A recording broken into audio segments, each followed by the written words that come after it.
Right. Scituate Board of Health, Monday, October 26th, Selectmen Chambers Town Hall, 6 p.m.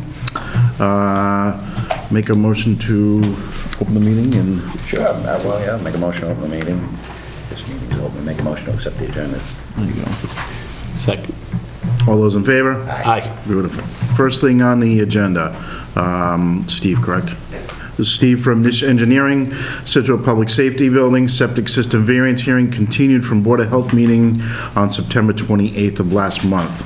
Just so the two of you know, this is not a voting. We are just going over the process again of what the changes are, but we're not voting tonight. Sure. Okay. Okay? You're up. Hello. Very casual today. Again, for the record, Steve Ventresca, Niche Engineering. And so after our hearing 2 weeks ago, I think, took back your comments and talked with the architect, talked with the plumbing engineer. And so what I did is I took the plans that I presented last week or 2 weeks ago and gave you the plan and the profile. So in the first sheet, the profile, there's a dashed line that shows the estimated seasonal high groundwater based on the test pits that we did. I think it was test pit 3 or 5 was was the highest. And so if we took a foot above that, we get an elevation of 118.70 plus or minus. So clearly the tanks that we had proposed are, within groundwater, the inlets and the outlets.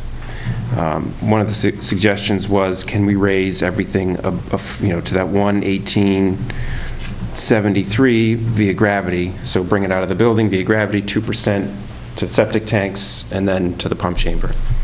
Unfortunately, speaking with the plumbing engineer, we'd have to raise the building 2 feet higher than what it is right now. So we have a finished floor of about 120, 120, so we'd need to go to 123, and then that just blows the whole site, and we're regrading and redoing everything, and we're redesigning.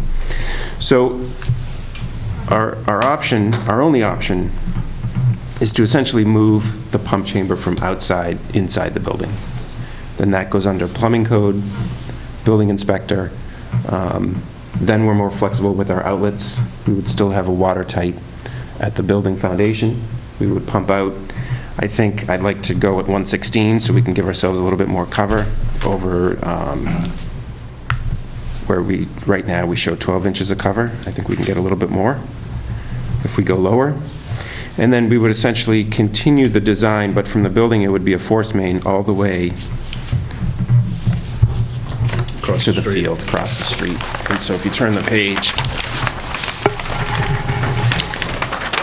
on the plan view, you can see I have a circle and then 2 boxes. And so the circle would be a new manhole. So we would essentially pump to the new manhole and then go by gravity from the new manhole to the 4,000 septic tank and then the 2,000 septic tank. And then we would continue the design where we would dose the field by gravity. Since we're under 2,000 gallons per day, we would continue that dosing by gravity. So we're getting rid of basically the holding tank with the pump on it, and we're just gonna take these, a 4,000 and a 2,000? Correct.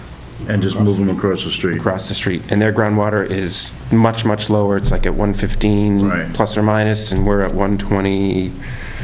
Right. Well, if you look at the, so we're on around 115. Our field where we would be dosing by gravity, we're at like 125. We're like 10 feet above groundwater. Right. So Not an issue.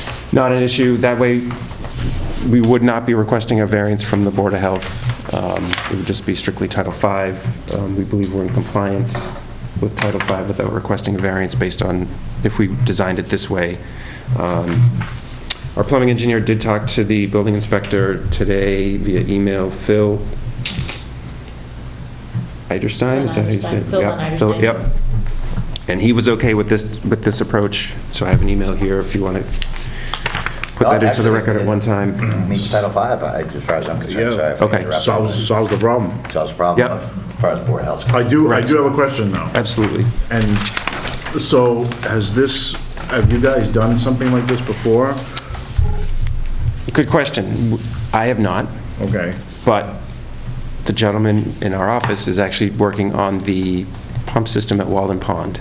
And this is exactly how they're doing it at Walden Pond, where they have, the house is literally by the pond, and they're pumping from the building that's there up to the, to a septic tank, and then from there it's being dosed. I think that's also by gravity, since it's only seasonal use. It may be pressure dosed, I'm not sure. But the same setup, where it goes from the building pumped internally to a septic tank and then dosed to a field. Okay. So it's been done before, that was originally set up back in the 80s, and so they're just updating it now.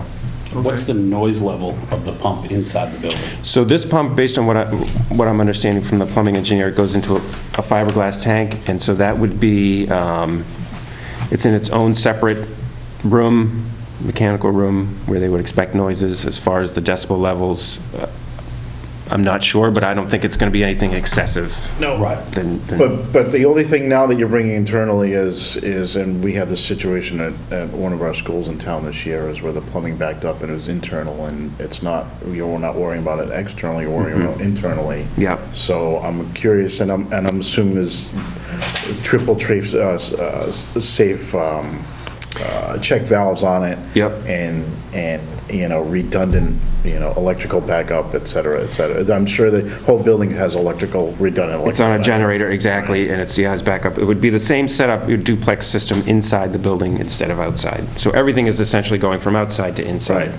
Except if it backs up, it'll stink the whole building up and not just the quadrant outside. Correct. This is kind of what they Pretty do much. with the houses on pylons under new construction, right? Am I correct with that? What's that?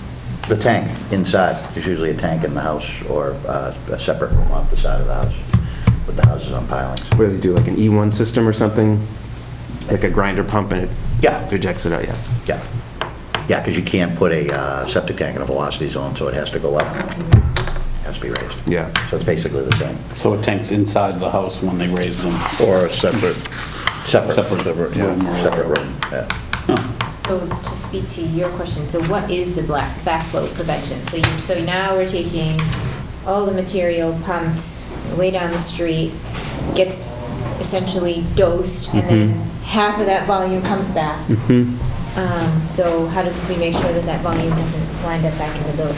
And Is so there there would be, backflow prevention? yes, there would be check valves within, and that would be through the plumbing engineer now, that would be all internal.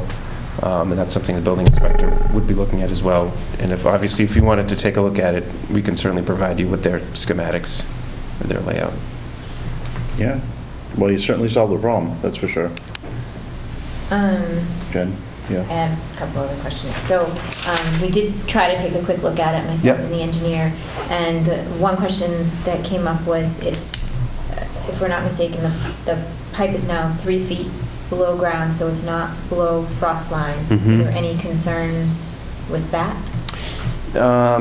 Not really, because if we could go deeper if we need to, if we want to go to 4 feet, we could certainly do that and take that off the table. But we've designed force mains around 3 feet in other places and haven't had issues, just because you have the drain back. So,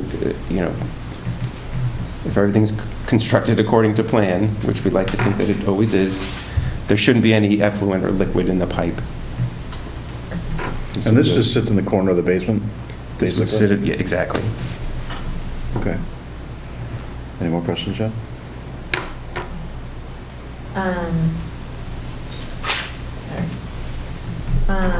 So, how do I say this? So, some ladies like to flush sanitary items as opposed to put them in the garbage. With the pump now being first, Yep. I assume we're having a lot of grinding of materials going up before it gets to the septic tank. So how do we potentially alleviate any concerns with sanitary napkins? Is there a concern for sanitary napkin use? You've got women in this building. That's a good question, yeah.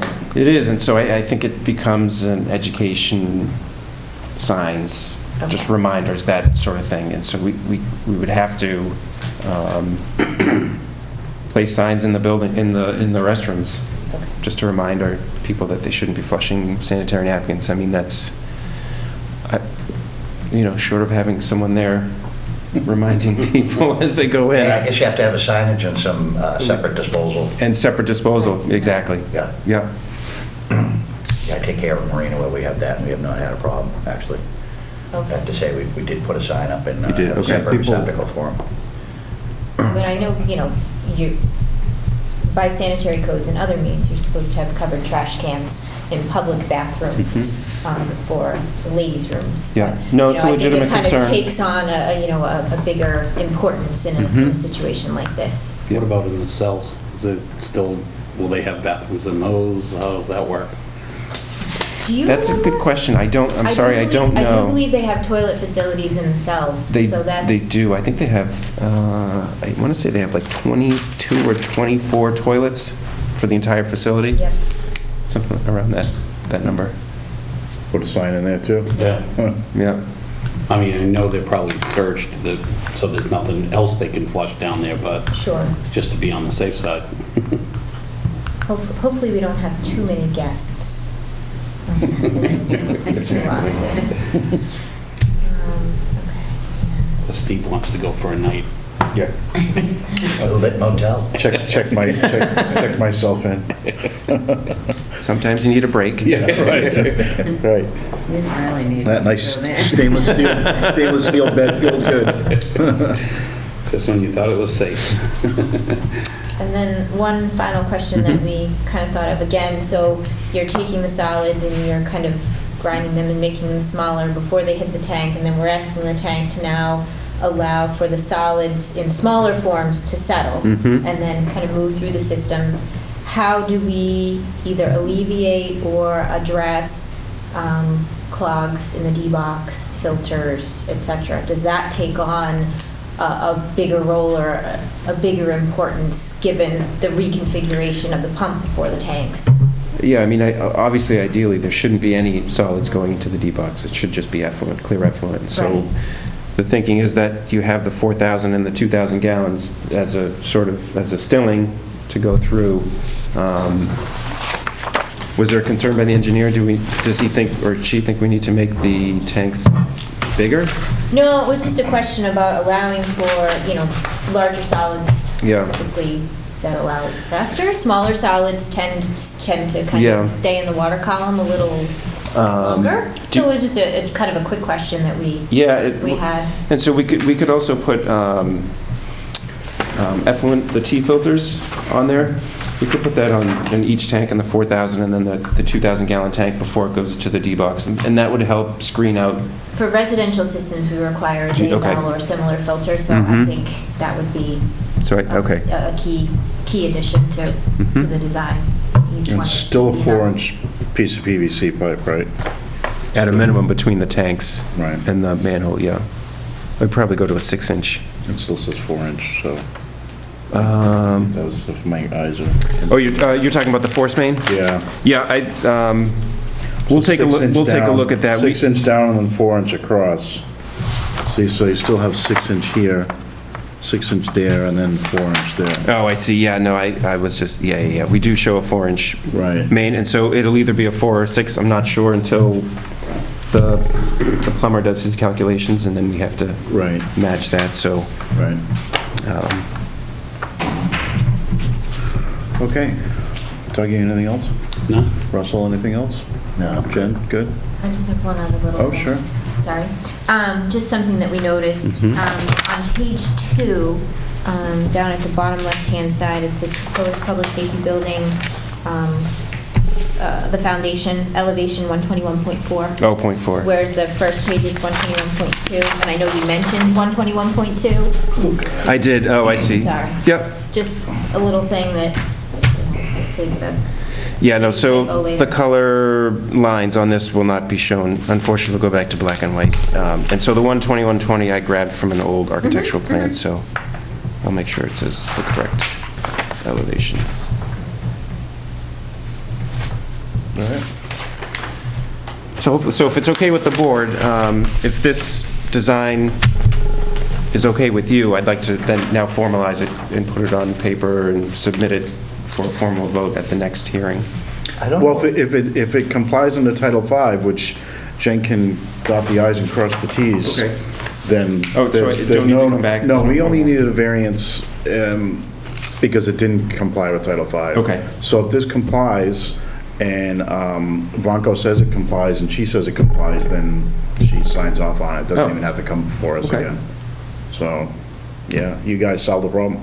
Awesome. But of course, if anyone has questions or concerns, they can Right. reach out to me, and then I can reach out to you with follow-up questions. Absolutely. Whether it be, somebody sees this tonight and has questions, Yeah. they can come to me, and then I can Right. come to you. Yeah, and if you want to call me and we can talk over the phone and work out whatever the problem is, absolutely. Yeah, but like this, if this passes through and it goes through everybody else, then it passes Title V. Okay. And the plans, at least those part of the plans are accepted. All right, great. And so does the hearing stay open, or does it close until, does it stay open until you get the plans that are then final, or does it stay open until? As far as I know, you've met Title V as long as the agent says it's okay. Yeah, as long as Title she's, V, okay. you don't need to see us. The Okay. only problem was, to go back to the last meeting, is it's new construction. Right. And the board, 99.99999% of the time, does not grant variances for new construction. Yeah. So if it's new construction, there shouldn't be any variances, you don't need to see us. Okay. So, Yeah. so Okay. then maybe then what I can do is, in these next 2 weeks, when you finalize this version of the plan, Mhm. myself and the town engineer can review it, we can address anything back Yep. and forth, and then we'll put it on the agenda for me to report to the three of you, and then as long as it meets all the requirements that I would need without the variance, I can let you know that I'm planning to issue the permit, and we can formally Yeah, and it close shouldn't hold them then. up at all. Right. We shouldn't allow that to hold them up Yeah, at all. right. As far as I'm concerned, we're done. Yeah. Okay. This We're done. This should not this hold isn't them going to up hold at up. all. No, there's other issues that Yeah, need to be this resolved, isn't as you gonna know, hold so, But I would right. say, I think Right. it's fair enough to say, as far as Board of Health's concerned, with changes and stuff, you've met Title V. Okay, Right. great. You're good. Okay, excellent. So I'll just let Thank them know either We're the not to use status. it as an excuse. Yeah. You complied. We weren't, yeah, no, we weren't, We'll kick the can down the road. Yeah. okay. Yeah, that's a courtesy with the agent's office, that's all. That's all for us to look at. Okay. Just to let you know where we're at. Which is and great. that we're Yeah, sure. issuing Okay. the permit. So I'm happy to continue the hearing if that's all right with you, or if you want to, whatever you want to do, I'm fine. I think it's mute, Doesn't matter. Yep. Doesn't matter, yeah. Yep. Yeah, there's nothing to continue, you mean Title V? No, Yeah. right, okay. Beautiful. Awesome. Thank you very much. Thank you very much, I appreciate it, No thank you. problem. Good Thanks. job, thank you. Yeah, Okay. thank you. Yeah. That was a good way to fix it. Yeah, Thanks. absolutely. Excellent. Okay, Beautiful. we'll be in touch. Thank Thank you you. very much. Thank you very much, Thanks. appreciate it. Thanks. All right, next up on our agenda tonight, item number 2, discussed increased housing violations and landlord/occupant disputes associated with the state sanitary code. Sorry, I'm a little delayed in passing these out. I like to do this at the beginning. Oh, I know, fancy.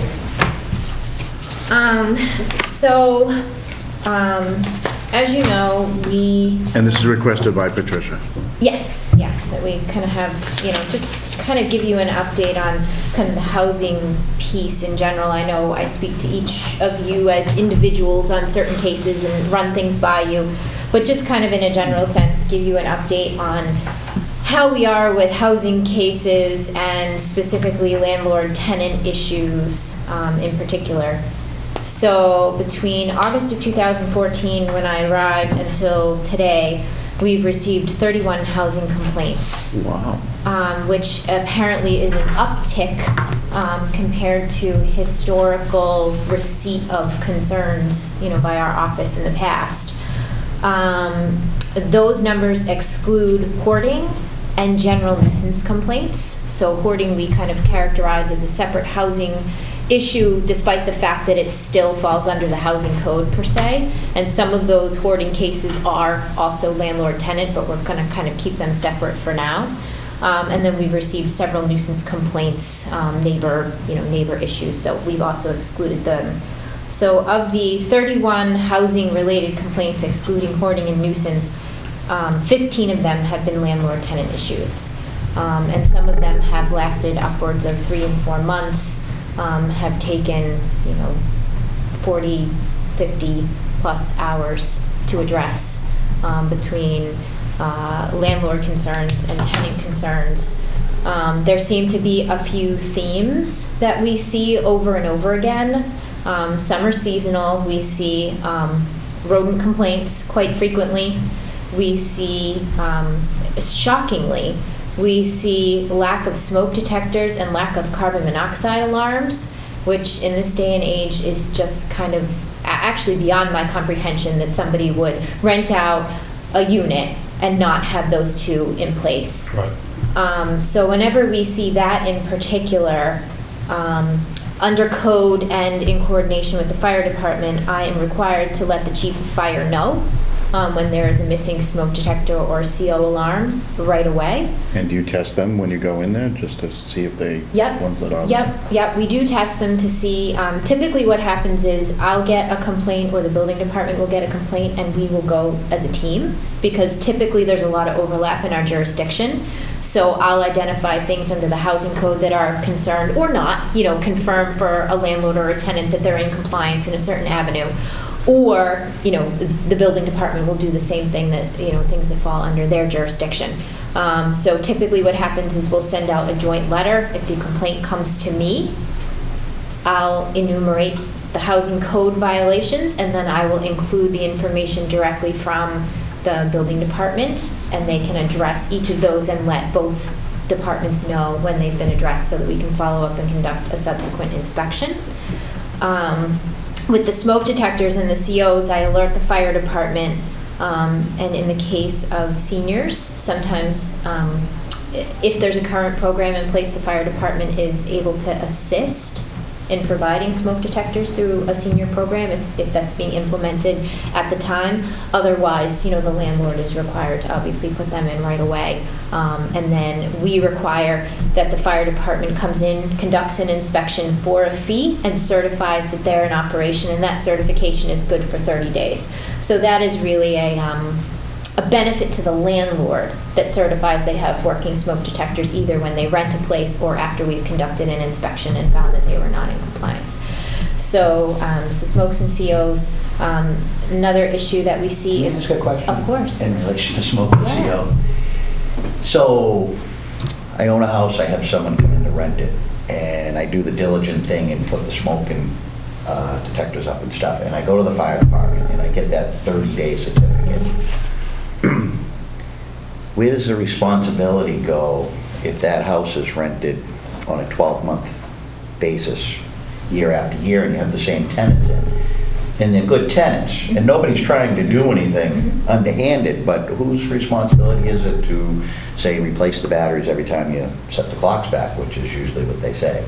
I mean, is that something as a landlord, you have to go in and say, hey, I gotta come in and replace the batteries? It is the landlord's So responsibility. it falls solely on the landlord to remember to do that once every 6 months, which isn't a big commitment, but it's, you know what I mean, is if you rent the house, sometimes you'd rather leave your tenants alone. If they're good tenants, they don't want to see you, you don't want to see them. Well, the other thing a landlord... Everything's good and smooth, but you should make that then every 6 months to go in and, Yep. hey, we just got to do a little maintenance and make sure your smokes are good and this and that. Yep, and if you have a good relationship, which a lot of these cases that we see don't, but if you Right. have a great relationship, it's, hey, can I drop off, the batteries for the smoke detectors, and you put them in. Right. As long as you trust each other, the occupant can put them in easily enough as well. Yeah. If you have that good relationship, but ultimately the responsibility falls on the landlord. Okay, Yeah, that's because fine. it's maintaining structural and safety requirements for a home. Right, right. And the same thing goes when the fire department, when you sell your house, they have to go in and check all that anyways, right? Exactly. Okay. Yep, Yeah. Yep, same thing. Yeah, that's at the closing. The bank wants to see that Right. certificate, and it's got to be valid. And that's why I say the 30 days. I mean, you couldn't come back with the fire department every 30 days and Right, revalidate it. And It's just, it's a way for so every once in a while, you'll get a tenant who, for whatever reason, decides to take down a smoke detector or take out a CO alarm. This proves that the landlord did what they were supposed to do in the presence of the fire department. And what happens, they can't control when the doors get locked behind Right. them.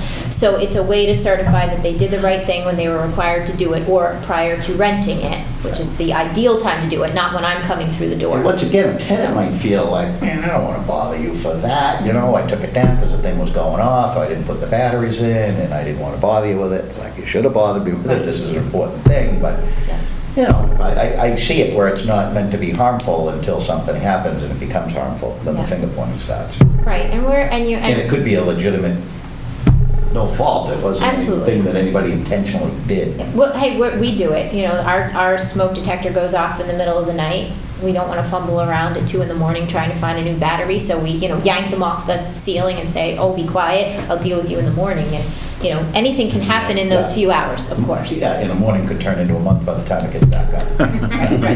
Right. But, you know, basically what we're trying to do is, you know, first of all, help in the education process, because it seems to be that we're having a lot of landlord-tenant issues for one reason or another, and that we're having some repeat cases, some repeat items that keep showing up. And, you know, if there's a way to educate and a way to provide resources, such as go to the fire department, protect yourself, protect your tenant, you know, that's the first thing we try to do is educate. And that's where these come in. Is this a Board of Health thing, though, or is this more of a housing authority and enforcement? And the Board of Health, I understand the CO, the carbon monoxide, and the fire, and maybe hot water, but other issues, you know, keeping up with maintenance and so on and so forth, does that fall under our purview? It's all in the housing code. Yep, so housing code covers, So let me ask you a question this. When we had those calls about mold didn't fall under our purview. it does to some respect. So you'll never find the word mold in the housing code. What we do find in the housing code is chronic moisture and evidence of water damage.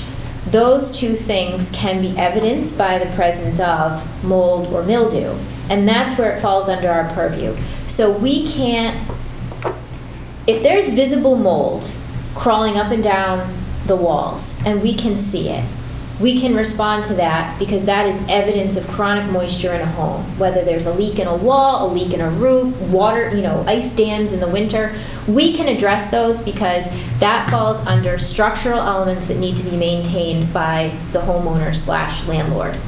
So we can address that. What we cannot do is what we can't address is somebody who says, unfortunately, everybody's susceptibility to respiratory hazards is different. You know, you may be extra sensitive to mold spores and I'm not. If I don't see, as an inspector, evidence of moisture damage anywhere, I can't force somebody to rip apart their walls trying to find mold behind the sheetrock. That I can't do. So we're fighting this battle with one arm tied behind our back? To some degree. To some degree. So, and what about the recent cases of the lead in the paint? So a landlord rents a house to a couple, so-and-so, they've been there for 3 years. The house is, as a lot of these houses are, 40, 50 years old. It had a fresh coat of paint 5, 6 years ago, whenever or some areas did, some areas didn't. Couple decides to have a baby.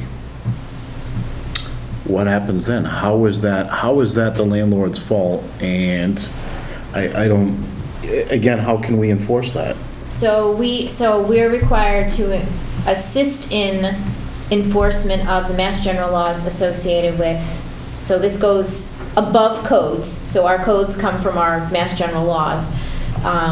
There is some reference to lead paint and structural elements in the housing code, but this goes one step higher. This goes to Mass General laws. So that falls under the Board of Health through Mass General laws, you know, through the lead paint law. You have to have it, you know, contained or removed. But if the couple did not have a young infant when they moved in, and then a situation that arose in the past 6 months, where does that responsibility lie? I think ultimately, I would have to double check, but I do think it's still ultimately. You know what I'm trying to say, right? I do. That there's a change in the family renting the house. Exactly. But you also can't, because you can't exclude renting to a family with a child under 6, I still think whenever that child under 6 arrives, the landlord is still ultimately responsible. But that's something that, you know, we can ask CLIP, which is the state program for childhood lead. It's an interesting one. It is an interesting one, and we are seeing some of those. You know, we do have a lot of old houses in Scituate.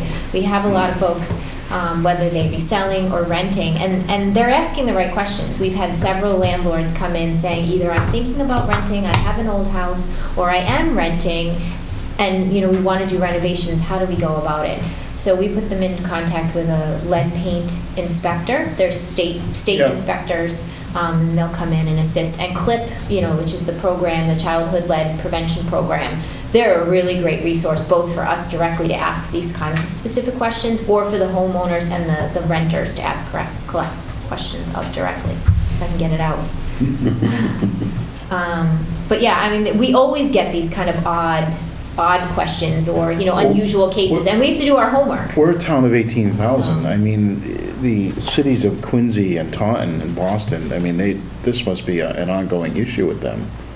You know, I mean. They have 50 people in there. Yeah, they have teams. I know, I just want to know, I want to know how they go about, you know, I know at the beginning of the year, you know, the mayor goes around and all the kids that are moving into Brighton and the BU and BC, blah, blah, blah, blah, blah. He Oh, goes yeah, around, teams are out there. he does his little task force and he rips the landlords apart, and, you know, we obviously don't have the resources for that. Right. But how do we go about, I mean, aside from pulling deeds and finding out, you know, what's going on with people who are renting, how do you just get that word out there? You know, in a town like this where the rental population is, I don't know, 10% maybe? The rental population is Maybe. bigger than you think. So Oh. I'm on a listserv through one of the realtors, and I get daily updates about the new rental listings. Yeah. So I have. Yeah, but it's only, at any given point, it's only 10 or 12, and most of those are summer rentals.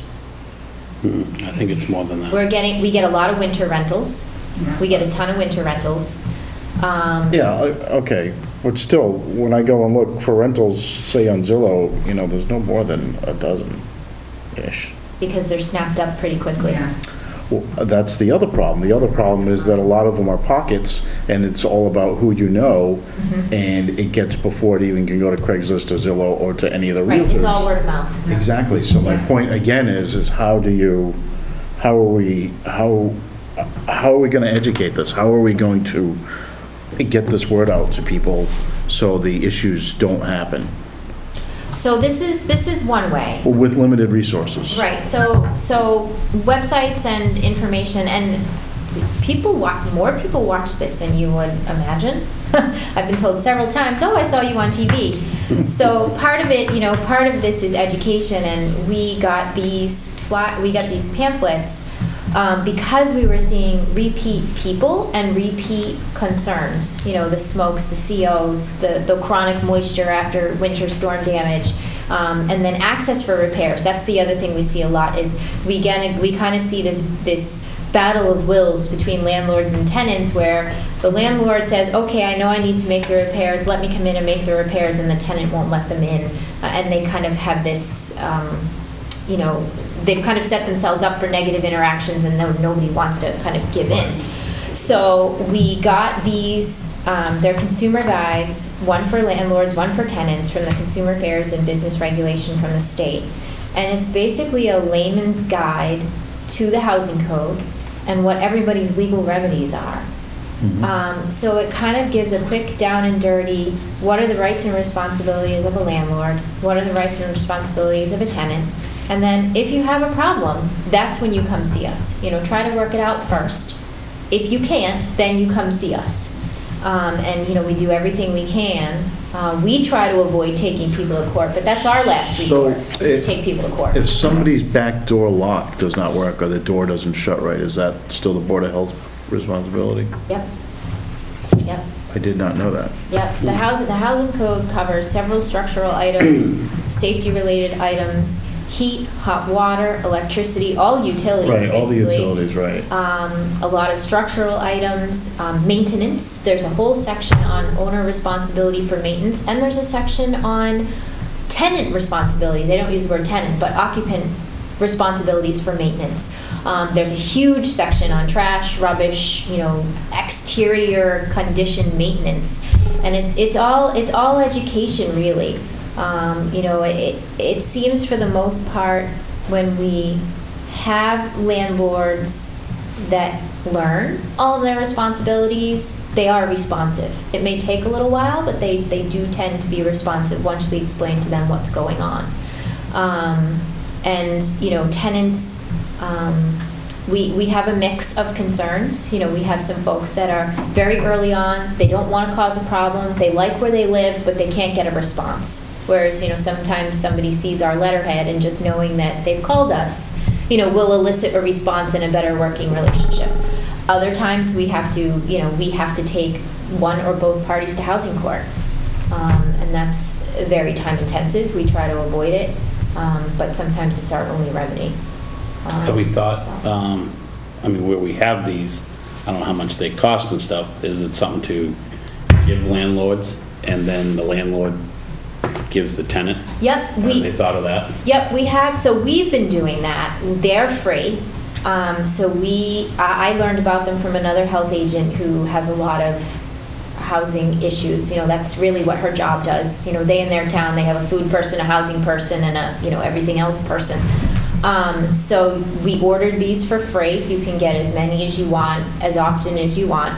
And when we go in to do a housing inspection, we give one of these to the tenants. And when we send the letter to the landlord, if we don't get an immediate response, we'll include one of these in the follow-up letter, and then that usually elicits a conversation, because it's very simple. You look at the housing code, and it's, you know, 50 pages long, and it's very detailed, and people get kind of overwhelmed by the details, whereas this kind of puts it in very simple English, and it has a lot of the legal responsibilities, which is what a lot of people get hung up on.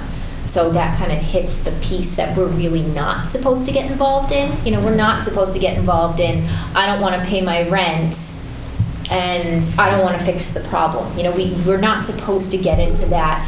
I just read that, though. Rent withholding. Your local Board of Health has inspected your apartment and found health code violations and notified the landlord. You may withhold a portion of your rent. So as Put it part in of, escrow, and that way when you go to court, you can say, oh no, I had the money to pay the rent. right, exactly. Here it is in the bank account. Exactly. I'm not paying the rent because of this. And you can't stop just paying not pay the rent. Exactly, and you Right. can't stop paying rent before you contact the Board of Health. That's not an excuse. Right. You know, so you have to call the Board of Health, get the code violations documented before you can withhold the rent for anything that you're claiming is code violation. The other thing, and we've had tenants do this and it works really well, is tenants will work out an agreement with the landlord, and I think it's called, you know, pay reduction or something, where the tenant will go out and buy item XYZ to fix something. They keep the receipt, they give a copy of the receipt to the landlord, and they take that away from their rent check. That's a nice way to do it. It's a You trust great your way to do it. landlord. Yep, Absolutely. for a good relationship, that's a great Yeah, way we had a to light do switch it. that broke. His Lowe's receipt fixed Yep, it. yep, you notify the landlord saying, hey, this is what's going on, we can take care of it. Like we're saying, you know, smoke detector batteries. You kind of keep that email chain Right. correspondence going so that both parties know what's involved. You Yeah. keep that good contact, and then everybody knows it's done, and you can deduct the $25 or the $250, depending on what it is. But And we are required to provide to tenants the last page of the housing code, which are the legal remedies for tenants, you know, in such a situation. But that doesn't mean we become the lawyers and the court. Right, It just right. means these are your options. Read this carefully, work with your attorney, Right. and know what your remedies can be. you just know it's broken and you gotta fix Right, it. right. That's it. So what our typical process is, you know, we send in, you know, we conduct an inspection, we try to do it within 24 hours of the phone call, coordinate with the building department because of our overlapping jurisdictions. We send out the letter, they have to go by certified mail, so it is an added expense, it goes certified mail to both the landlord and the tenant, so every housing letter we send out cost us $16. So, you know, the cost is starting to add up for these cases too. But we send them out, we give a very specific time frame. We give people, you know, the notion that if they feel as though that this is an error, you know, they can always come before the board and say, you know, I'm being singled out for the wrong reasons, you know, that they have the right to request a public hearing if they don't feel that, you know, the work on behalf of the agent is done appropriately. And then, you know, typically we go back, we conduct multiple inspections, we work with the landlord and tenant to make sure that access is granted. That's the other difficult part is landlords are supposed to provide reasonable notification that they're going to be entering. So it's not bang on the door, I got to go in and check your smoke detectors. It's, hey, I'd like to come in, does Thursday afternoon at 3 o'clock work for you? I want to come in and do the maintenance on the smoke detector. So you're supposed to work it out. Sometimes, again, you kind of have to go through the legal system if access and relationships are less than stellar by the time they reach us. But we conduct inspections until it's complete, and if we're not getting responsiveness, whether it's landlord or tenant, we can take one or both parties to housing court. We are fortunate enough that we have housing court in Plymouth County. So we can avoid district court and go right to housing court and have the judge reinforce what we're trying to accomplish. So it can be a pretty lengthy process, but hopefully by getting information out through these and other means, we're teaching the landlord on case one so that they've got 6 other units. Yeah, right. I have a case right now where I entered the building through the wrong way because the numbers weren't exactly clear. And I happened to notice when I saw units 1, 2, and 3 with all the mailboxes that this is a common entrance and there's no landlord information. You're required to have landlord information if there's, a joint entrance. Right. So I walked around to the other part of the building where this other unit was that has an external single entrance. When I spoke to the landlord, I said, hey, by the way, do you have this building too? And they, oh yeah, I have that building too. I said, okay, so you need to get this sign up because that's a code violation. They had no idea. I'm not going to send them a letter. Just do it. You don't need me to send you a letter to tell you to do something. And they didn't know. So they were having the signs printed and they were getting them up right away. So that's the kind of education. If we teach you something on unit 1, you'll know it for units through 2 through 10. And you can follow suit. That's what we're hoping for, is if, this education process can improve. Beautiful. So, Yeah, that's the- beautiful. I love this idea, because it puts both sides on a level playing field. And it sucks when, sometimes there's professional landlord scumbags, and sometimes there's professional tenant scumbags. Yeah. And trying to work the system, and I almost would say that 95% of the time, it's just haphazard mistakes. Wasn't intentional. Misunderstanding, could be worked out early. Yep, Yep. yep. I like to think that anyways, that, Yep, and the code is very specific. You have responsibilities as a landlord and you have responsibilities as a tenant. It's not, so we're not going in heavy-handed saying, you're a landlord, you must do X, Y, and Z. If we see things that a tenant must be doing too, you call us, but you're equally responsible for the things that you're responsible for. that's right. So we kind of walk that center line and we tell everybody what they need to do. What they need to do, absolutely. Yeah. But can we say if there's anyone out there that doesn't have these? Oh, they can They can absolutely. just come to the Yep, town they- hall and get them? Yep, they can come to us and we can get them, or they are PDFs on the state website and we've saved them to our site as well, so we can just quickly email it to folks who want it. This would be a great thing on the town website to have, Yeah, I some think page of whatever. Yeah, word out. absolutely. Absolutely for information. Yeah, It is one of our annual goals is to update our website in more ways than one. What we ideally are going to try to do, starting with permitting this year, is update all the forms and have a food section, a septic section, an emergency preparedness section, so that you can click on, if you want food, you can find the updated temporary food permit, you can find the annual food permit, you can print it yourself if you like it, and provide resources like this, in the housing section. and tick prevention. And tick prevention, exactly. And everything else. Yep, and flu clinics, We've put up there.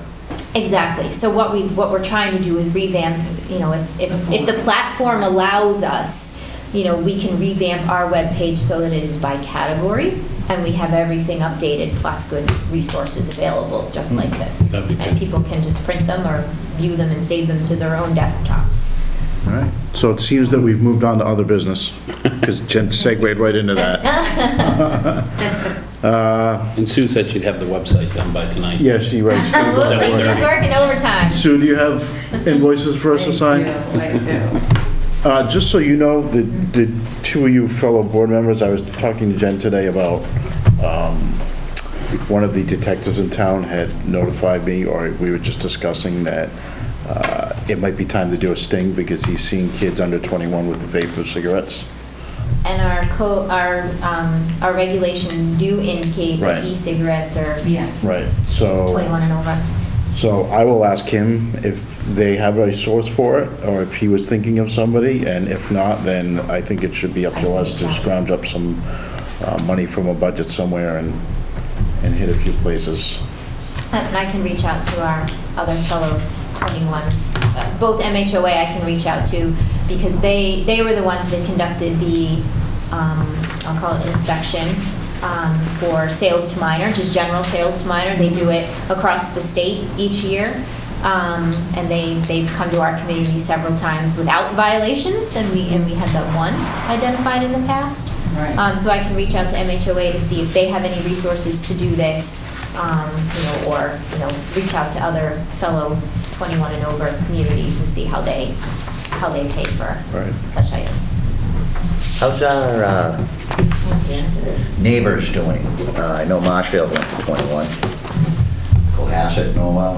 So Cohasset. They voted that down. They tried to go 21, and when that didn't pass, they kind of follow the CVS model, where anywhere where you sell medical-related drugs, you can also sell cigarettes or tobacco delivery products. Right. So like a Stop and Shop, that if you have a pharmacy, so if you're a Stop and Shop and you have a pharmacy, you can't sell cigarettes. So they're following that kind of pharmacy model from CVS, although I think they are constantly looking at it to Right. see if they can catch up. At the MHOA conference last week that I attended, there is kind of a growing momentum for the state to step in to say 21. So obviously, if that happens sooner Right. rather than later, with this surge in Right, e-cigarettes, and the state will just will trump do it. anything that the local authorities have done It's anyway. a big concern out there, and I think you're gonna see it. In my business that I do, I have stores that are, one's in Brookline, and across the street, it's 18. You go out his front door, it's 18, inside his store, 21. Yeah. And it's just, people are just leaving the store because they can't get it. And he's on a college campus. The other thing that we use in our business, and I don't know if it's something that I wasn't here when you guys did the 21, there is a company out there that do surveys. Like, for instance, they have their people, and we have laws, like, we have a process. If someone comes in and says, I need a pack of Marlboro, the person on the register is supposed to say, can I have an ID? And we say 30 years old. So if that person's on the register, doesn't ask for the ID, turns and grabs a cigarette and comes back, they get handed, it's a red card, meaning you've been, flagged. But I think it's like a $30 thing, but in a way, they do it monthly, and they do it with alcohol too. Oh, wow. But it's also something that if you do get stung, that you can go in and say, hey, listen, I'll take care of this, but in the last 12 months, I've got green cards and here's the proof. Oh, so you get praise and you Yeah, get you- proof if- that you've done it well. Right. And then So oh, if that's- someone comes I up like and that. says, I want a pack of Marlboro, can I see your ID? And then turns and gets the cigarettes, that person will hand them. They have them in their pocket. I really like that. So they idea. hand them, and the guy might even look That's a smart- 35. That's a smart idea. And I then like it that. helps if you get stung and you get put into court. Yeah. Sometimes they look at it and say, well, you have a prevention there. And then there's also videos out there that teach them how to card 21 or 30, whatever you guys put into a system. But in the long run, if they go to court, kind of helps them that, hey, for the last 12 months, I've been All green cards, and then Right. there's one Right. kid And that we, we you know, had. we had Yeah, and he's a new new. person He's who new, wasn't yeah, right. trained, right. Right. But they have all compliances. We put everyone through a compliance on tobacco and alcohol. Every year they have to update go through and watch the video and see it. And then it's called bars, I believe. I don't know. I can try and find out where but I'm almost positive it's only like $30 a visit every month. $30 each store or each? Each out. visit. Each No, visit. Each visit to the store. So But, we put it wouldn't this have money way, in a budget for that, but. No, you could I do mean- every 3 or 4 months and just rotate. you could do it quarterly, but they pay it. But in the long run, you're paying $30 or let's say 120 a year. You lose cigarettes for 7 days, 21 days, a month. Yeah, the revenue they lose is, I right. mean, it's well worth $120 a year. Right. If you do it every 3 months, if you do it every month. But who knows, if you go as a town, maybe they'd say, all right, we got 40 places in the town, They might we'll have give a you. discount, they might have a discount, discount. right? That's a good idea, Dougie. Yeah, they used to test probably 2, 3, 4 times a year. And every once in a while, we'd have repeat offenders. Usually the first time was a Slap stern on the wrist, yeah. lecture to say, hey, don't do this. He had one guy, he hadn't been caught, never been caught, and he'd been in business like 30 years. How do you give a guy a fine like that? Right. Just like, we're out there, that's all we want you to know. Right. There's Yeah, right. people checking. We never saw him again. And then we had a couple of places, I'll leave nameless at this point, that, Repeat offenders. oh God, they were almost once a year, they were, if not twice a year. And we'd close them down for 7 days, usually during a holiday, like February vacation or April vacation. And we do, A program, where we just haven't had the people that haven't done the testing yet. The state pulled the funding. Right, yeah, I mean, and we do have, the fining in place, the shutdown in place, the regulations. Yeah, are we really raised the good. fines, we did it all. We just haven't enforced it because the budget doesn't allow for it. We don't have any, we were looking at doing getting together with a couple of the towns around here to kind of pony up together, to get someone involved together. I think we were looking at, maybe joining forces with Marshfield or something to say, hey, maybe we get a night where we can, Right. Hit a half a dozen places in each town. yeah, kind of sprinkle it around. Right. To me, again, it's not trying to bust someone, so to say. It's just to make sure that people are on their game and they. No, but when this police That, officer said it to me, he's obviously sees it more than he should see it, Yeah, so, yeah. Well, that's it. Somebody right. is taking advantage of Yeah. what they shouldn't be, and that's why you Times gotta, are tough. that's why you gotta test once in a while. Right. Yeah. Well, that's right, yeah. I mean, times are tough, so if I can get $8 and hopefully not I get don't even know caught. what those things cost, but I'm Well, they sure- can be anywhere from $10 to $20, depending if you buy Whatever the whole you buy. body or pack, or. Right. And some of them have like USB, like this is. That's how this they is charge really- them, yeah, that's how they charge them. USB ports, like, Yeah, they it's charge amazing how sophisticated they are, and then all of the flavors and Oh, yeah. scents Yeah. and Oh, all yeah. that stuff to Oh, yeah. be so attractive. Oh, yeah. That's what we tried to do. We tried to make it so it wasn't attractive to kids. I mean, you could walk away with $40 like Why that. we got rid of the flavored cigars and everything. Blunts. Once. All right, anything else? Sue, why are you writing tonight? Not typing. Just felt like it. Oh, okay, just asking. Just asking. She's updating Going the old website school. already, I told you. That's right, she's double duty. All right, all right, court stenographer. All right, is that it, Jen? Beautiful. Anybody else, anything else? No. All right, make a motion.